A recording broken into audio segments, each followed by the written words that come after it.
بسم الله الرحمن الرحیم. دا د څوارلسمه سپارې اتم درس دی او د نحل سورې چې شپاړسمه سوره ده. پنځه اویا تر اته اووم آیت ورسره کولی شئ چې وګورئ. اعوذ بالله من الشیطان الرجیم.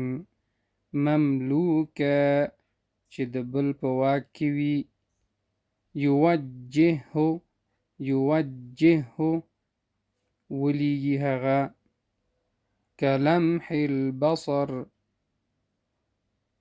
کلمح البصر لکه رب د سترګو. فی جو السماء په هوا د آسمان کې. من جلوده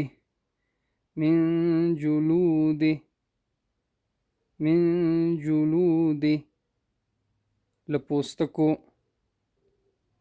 یوم ظعنکم په ورځ د سفر ستاسې.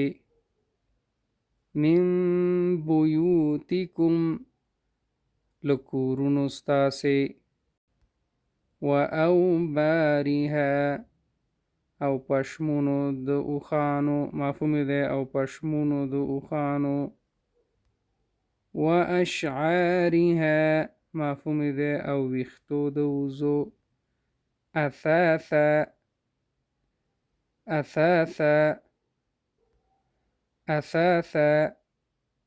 اسباب. امید دی دا درس مزه شوی. نورستانو سره هم شیر که الله مل شي.